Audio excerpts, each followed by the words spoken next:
जम्मू काश्मीर विधानसभेचं एकदिवसीय विशेष अधिवेशन बोलवण्यात आलं होतं आणि यामध्ये पहलगाम मधल्या दहशतवादी हल्ल्याचा निषेध नोंदवण्यात आला। जम्मू काश्मीरचे मुख्यमंत्री ओमर अब्दुल्ला यांनी या हल्ल्याचा निषेध करताना भावुक करणारं भाषण केलं। इतकंच नाही तर यावेळी महत्त्वाचे ठरावही करण्यात आले।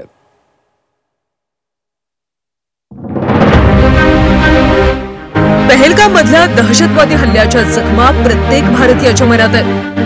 पर्यटनासाठी गेलेल्या निष्पाप लोकांवर अंधाधुंद गोळीबार करून त्यांना संपवण्यात आलं। या हल्ल्याचा काश्मीरमधून सुद्धा तीव्र निषेध केला जातोय। या पार्श्वभूमीवर जम्मू काश्मीर विधानसभेचं एकदिवसीय अधिवेशन बोलावण्यात आलं। जम्मू काश्मीरचे मुख्यमंत्री ओमर अब्दुल्ला यांनी पहलगाम हल्ल्याचा तीव्र निषेध केला।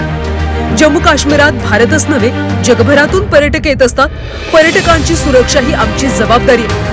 कुठल्या तोंडानं त्यांची माफी मागू असं म्हणत ओमर अब्दुल्ला भावुक झाले। मेजबान होते हुए मेरी जिम्मेदारी थी कि सही सलामत मैं इन्हें यहां से वापस भेजूं, नहीं भेज पाया।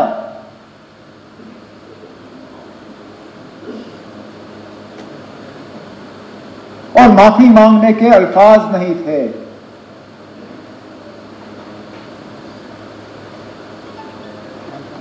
क्या कहता हूं उनको, उन छोटे बच्चों को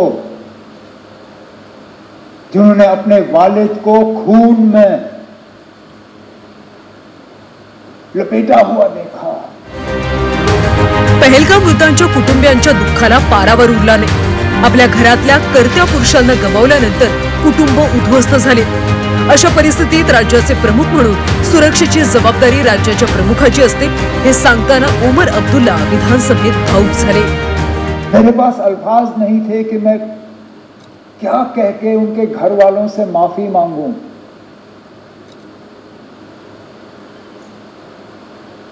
ये जानते हुए कि जम्मू कश्मीर की सिक्योरिटी, जम्मू कश्मीर की सुरक्षा, जम्मू कश्मीर के लोगों की चुनी हुई हुकूमत की जिम्मेदारी नहीं है, लेकिन तब भी यहां के वजीर आला की हैसियत से, यहां की टूरिज्म के मिनिस्टर की हैसियत से मैंने इन लोगों को दावत दी थी यहां आने की। जम्मू काश्मीर विधानसभेच्या अधिवेशनात पहलगाम हल्ल्याचा निषेध करण्यात आला। हल्ल्यातल्या मृतांप्रती सभागृहानं शोक व्यक्त केला। पहलगाम हल्ल्यातल्या मृत व्यक्तींप्रती सभागृहाकडून शोक व्यक्त करण्यात आला।